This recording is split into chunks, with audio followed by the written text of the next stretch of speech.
இந்த அமைச்சர் வலுவாவே மாட்டியிருக்கிறார் இந்த தடவை. இதுல இருந்து இவர் தப்பிக்கிறதுக்கு எந்த விதமான வாய்ப்புமே கிடையாது. இப்போ சமீபத்துல இடி தன்னோட 3வது ஆவணம், அதாவது 99 பேஜ்ல இருக்கக்கூடிய ஒரு ஆவணத்தையும் அதோட அட்டாச் பண்ணி 102 ஆதாரபூர்வமான போட்டோக்களையுமே அனுப்பி இருக்காங்க. பொன்முடி சிக்க போறாரு. அதுக்கு அடுத்து செந்தில் பாலாஜியோட கேஸ் எப்ப வேணாலும் தீர்ப்பு வரக்கூடிய சூழ்நிலையில இருக்கு. KN கிட்டத்தட்ட மாட்டிட்டாரு. இனிமே அவர் தப்பிக்கிறதுக்கு எந்த விதமான ஒரு வாய்ப்புமே கிடையாது. துரைமுருகன் கழுத்துக்கு மேல கத்தி தொங்கிட்டு இருக்கு. இன்னும் எண்ணற்ற அமைச்சர்களுடைய கேஸ் ஆவணங்கள் தயார் செஞ்சுக்கிட்டு இருக்காங்க. கண்டிப்பா KN தப்பிக்கிறதுக்கு எந்த விதத்திலுமே வாய்ப்பு கிடையாது. கோர்ட்ல பதிவு பண்றாங்க. பணத்தை அப்படியே எடுத்துட்டு கொடுக்கிற மாதிரி இல்லாம ஒரு 10 ரூபாய் நோட்டை எடுத்துட்டு போய் அந்த ஆபீசர்ட்ட கொடுத்துட்டு அந்த சீரியல் நம்பரும் இந்த லஞ்ச பணத்தை யாரோ ஒருத்தர் வாங்கின சீரியல் நம்பரும் கரெக்டா இருக்கான்னு வெரிஃபை பண்ணி அவங்களுக்கு போஸ்டிங் போட்டு கொடுத்திருக்காங்க. சோ இந்த அளவுக்கு நூதனமா வாங்கி இவங்க பல்வேறு விதமான சொத்துக்களை வெளிநாடுகளை வாங்கி குவிச்சிருக்காங்க. இதுக்கான ப்ராப்பரான WhatsApp chat, phone call histories, அதுக்கப்புறம் இன்னும் ஏகப்பட்ட டாக்குமெண்ட்ஸை நாங்க ப்ராப்பரா ஃபைல் பண்ணி பல்வேறு கட்டங்களா நாங்க மாநில அரசுக்கு கூட அனுப்பி பார்த்தோம். அவங்க எந்த ஒரு நடவடிக்கையும் எடுக்கிற மாதிரி தெரியலன்னு சொல்லி தங்களோட வாதத்தையுமே முன் வச்சிருக்காங்க. கருணாநிதி வீட்டுல மேல ரைடு போயிட்டு இருந்தப்போ கீழே உட்கார்ந்து கூட்டணி பேசி மன்னிப்பு கேட்ட வரலாறுலாம் எங்க போச்சுங்கிறது. நாரதர் மீடியா உணர்வாளர்களுக்கு வணக்கங்கள். நான் உங்கள் விஜய் சின்னசாமி. இன்று நம்முடன் இணைந்திருக்கிறார் சென்னை உயர்நீதிமன்ற வழக்கறிஞர் ஸ்ரீராம் அவர்கள். வணக்கம் ஜி. வணக்கம் ஜி. திமுக அமைச்சராக இருக்கக்கூடிய மூத்த அமைச்சராக இருக்கக்கூடிய KN நேரு அவர்கள் நகராட்சி துறையில பணி நியமனம் தொடர்பாக நடந்த முறைகேடு தொடர்பாக லஞ்ச ஒழிப்புத்துறை முதற்கட்ட விசாரணையை தொடங்கி இருப்பதாக நமக்கு தெரிய வருகிறது. இதற்கு முன்பாக திமுகவில் இருந்த பல அமைச்சர்கள் மேலே வழக்கு விசாரணை இதெல்லாம் நம்ம பார்த்துக்கிட்டு இருந்தோம். அந்த மாதிரி இவரும் சும்மா அந்த விசாரணைன்னு போவோம், அதுக்கப்புறம் எதுவும் நடக்காதா, இவர் எப்படி சிக்கி இருக்கிறார், இவர் சிறை செல்வதற்கான வாய்ப்புகள்லாம் இருக்கா, இது என்ன நடந்துட்டு இருக்கு? நேருங்கிறவர் திமுகவுக்கு ஒரு ரொம்ப முக்கியமான அமைச்சர்னே சொல்லலாம். இப்போ அவரை முதன்மை அமைச்சராகவே அந்த கட்சியில நியமிச்சிருக்கிறாங்க. அவரை பல்வேறு பகுதிகளில் பொறுப்பு அமைச்சராகவும் போட்டிருக்கிறாங்க. இந்த தடவை நேருவை வச்சு நம்மளுடைய ஆட்சியை திரும்ப கொண்டு வந்துடலாங்கிற அளவுக்கு அவர் மிகவுமே பணபலம் உள்ள ஒரு வலிமையான அமைச்சராக தான் இருந்துட்டு வர்றாரு. இவ்வளவு பணம் அவருக்கு எங்க இருந்து வந்துச்சுங்கிறது தான் எல்லாரோட பெரிய கேள்வியுமாவே இருந்துட்டு இருந்துச்சு. இந்த சமயத்துல இடி 2025 ஏப்ரல்லையே பல்வேறு விதமான ஆவணங்களை தயார் பண்ணி தமிழ்நாட்டுக்கு அனுப்ப ஆரம்பிச்சுட்டாங்க. இந்த மாதிரி இவர் ஒரு தப்பு செய்யறாரு, என்னன்னு கவனிங்கன்னு சொல்லி அப்ப இருக்கிற காவல்துறையினர்களுக்கு. ஆனா தமிழ்நாட்டில் அவர் ஒரு முதன்மையான அமைச்சரா இருக்கிறாரு. அதே மாதிரி நகராட்சியிலையுமே அவருக்கு ஒரு வலிமையான செல்வாக்கு இருக்குது, கட்சியிலையா இருக்கட்டும் ஆட்சியிலையா இருக்கட்டும்.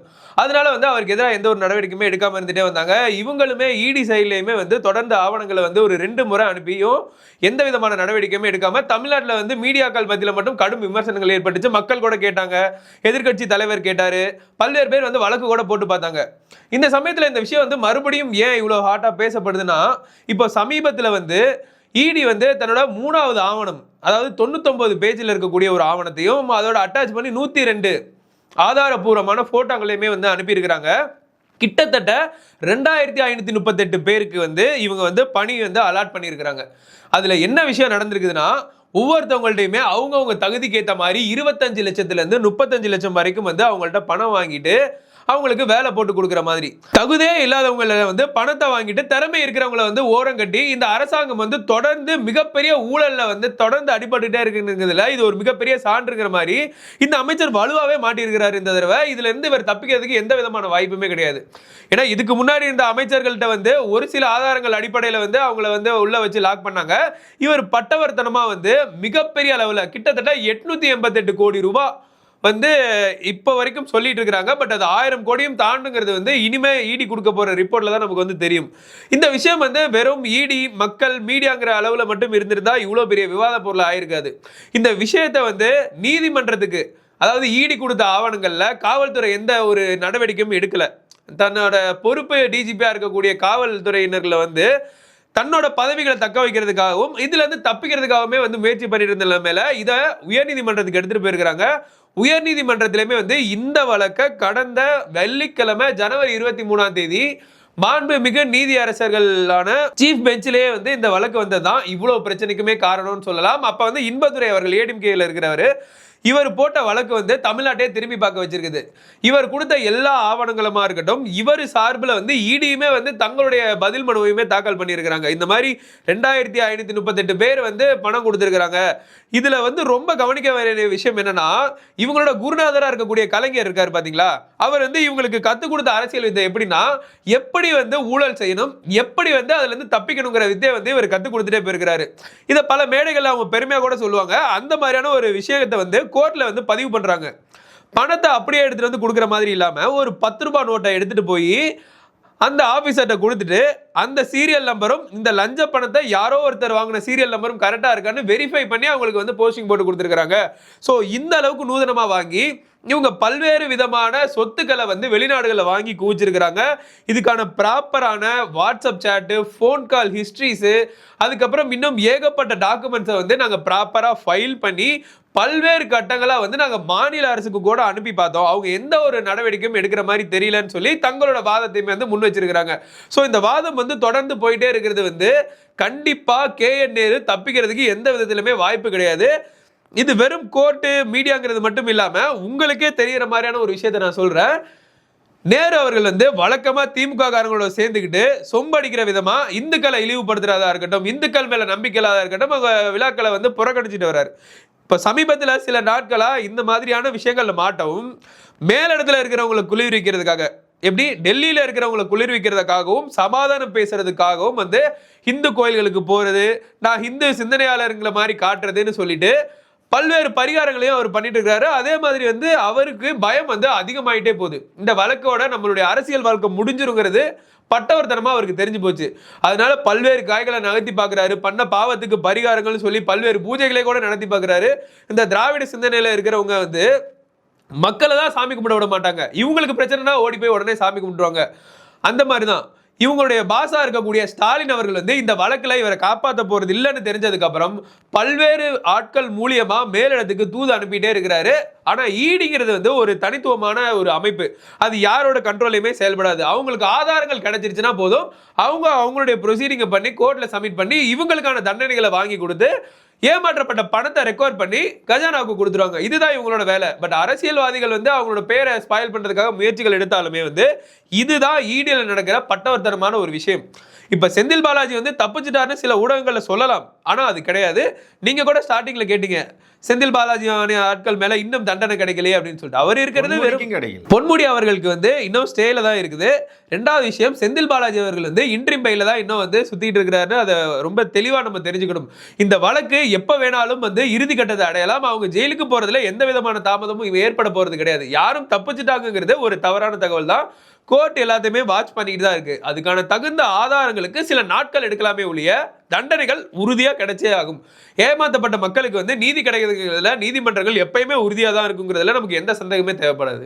நீங்க சொல்லியிருந்தீங்க இடி வந்து தனிப்பட்ட முறையில் வந்து செயல்படக்கூடிய ஒரு அமைப்பு, யாருக்கும் கைப்பாவையா இது இருக்காது அப்படின்றீங்க. ஆனா ஸ்டாலின் அவர்கள் என்ன சொல்றாரு, எங்களை மிரட்டி பார்ப்பதற்காக தான் இடி சிபிஐ போன்ற அமைப்புகளை வச்சு பாஜக வந்து கைப்பாவையாக பயன்படுத்துது அப்படின்னு சொல்லி ஒரு குற்றச்சாட்டு எல்லாம் வைக்கிறார் இல்லைங்களா? இந்த ஸ்டாலினுக்கு நல்லாவே தெரியும். அவங்க அப்பா காலத்து அரசியல் இருந்து இந்த ஸ்டாலின் வந்து திமுக தான் இருந்துட்டு இருக்கிறாரு. திமுக வந்து காங்கிரஸோட கூட்டணியில இருந்தப்போ, இந்த காங்கிரஸ் மத்தியில ஆட்சியில இருந்தப்போ, அங்க ப. சிதம்பரம் இருந்தப்போ அதே இடி இவங்களை போட்டு கொடைஞ்சது இவங்களுக்கு ஞாபகம் இருக்கா இல்லையா? அப்படின்னா இவங்க கட்சியில இருக்கிற இடி இவங்களே எப்படி வந்து கேள்வி கேட்க முடியும்? ஒருவேளை மத்திய அரசோட கைப்பாவையா இடி இருந்துச்சுன்னா அவங்க திமுகவுக்கு தானே வந்து ஒரு ஃபேவரிசம் பண்ணிருக்கணும். ஏன் அப்போதைக்கு அவங்க மேல வந்து ரைடெல்லாம் விட்டாங்க? ஸோ அப்போ ஒரு கேள்வி எழுது. அதே மாதிரி இடி வந்து மேல ரைட் பண்ணிட்டு இருக்கிறப்பா இருக்கட்டும், இன்கம் டாக்ஸா இருக்கட்டும், மத்திய அரசு நிறுவனங்களை எதனா வேணா இருக்கட்டும், அவங்களுக்கு வந்து தன்னிச்சையான பவர் இருக்குங்கிறதுக்கு இன்னொரு உதாரணம் என்னன்னா, கருணாநிதி வீட்டில் மேலே வந்து ரைடு போயிட்டு இருந்தப்போ கீழே உட்காந்து கூட்டணி பேசி மன்னிப்பு கேட்ட வரலாறுலாம் எங்கே வந்து போச்சுங்கிறது ஸ்டாலின் அவர்களுக்கு நான் வந்து நினைவுபடுத்த விரும்புகிறேன். அதனால இது வந்து சும்மா அரசியல் ஸ்டண்ட்டுக்காக வரப்போகிற எலெக்ஷனில் மக்களை திசை திருப்புறதுக்காகவும் தாம் பண்ண ஊழலை வந்து மக்கள்கிட்ட இந்த மாதிரி வந்து மேலிடங்களை மிரட்டுதுன்னு சொல்லி மக்களை திசை திருப்பதுக்காக தான் ஒழிய, யார் தவறு பண்ணாலும் அதை தண்டிக்கிறதுக்கு தான் மக்கள் வந்து ஒரு ஜனநாயக அமைப்பை உருவாக்கி வச்சிருக்கிறாங்க. அதுலேருந்து யாரும் விடுபட முடியாது. ஹெல்மெட் போடலன்னா 100 ரூபா ஃபைன் கட்டுறான்னா அந்த மாதிரி வந்து கோடிக்கணக்கில் ஒருத்தன் ஊழல் பண்ணனா உள்ள போனாதான் அந்த பணத்தை வாங்கி மக்களுடைய கடன் சுமையை குறைக்க முடியும்.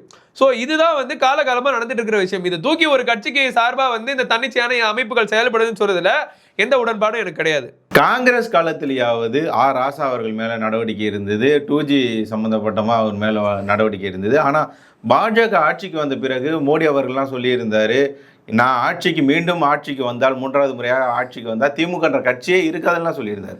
ஆனால் திமுக மேலே இவ்வளோ ஊழல் பண்ணுறாங்கன்னு தெரியுது. அமித்ஷா வந்தாலும் சொல்கிறார், ஊழல் செய்யக்கூடிய ஊழல்வாதிகள் இவங்க, மக்களுக்கு இவங்க மேலே நம்பிக்கை இல்லை அப்படின்றாங்க. ஆனால் பாஜக மீதும் மக்கள் இந்த குற்றச்சாட்டு வைக்கிறாங்க இல்லைங்களா? திமுக அமைச்சரவையில் இவ்வளோ பேர் ஊழல் பண்ணாலும் இவங்க மேலே எந்த விதமான நடவடிக்கையும் இல்லை. செந்தில் பாலாஜி உள்ளே போனார், வெளியே வந்துட்டார், அவர் மேலே என்ன நடவடிக்கை இருக்குது? பொன்முடி மேலே என்ன நடவடிக்கை இருக்குது? இப்போ KN நேரு இப்போ சிக்கியிருக்கிறதா சொல்கிறீங்க, இவர் மேலே என்ன நடவடிக்கை எடுக்க போகிறாங்க? ராசா மேலே, கனிமொழி மேலே, இவங்க மேலே என்ன நடவடிக்கை எடுத்திருக்காங்க அப்படின்லாம் ஒரு குற்றச்சாட்டு வைக்கப்படுது இல்லைங்களா? சும்மா இது அரசியல் வந்தால் இந்த மாதிரியான இவங்க நடவடிக்கை எடுக்கிற மாதிரியான ஒரு தோற்றத்தை உண்டாக்குறாங்க அப்படின்னு சொல்லி திமுக காரங்களே சொல்கிறாங்க. அவங்களே இந்த சோதனைக்காக இதுக்கெல்லாம் அவங்க பயப்படுற மாதிரி தெரியலையே.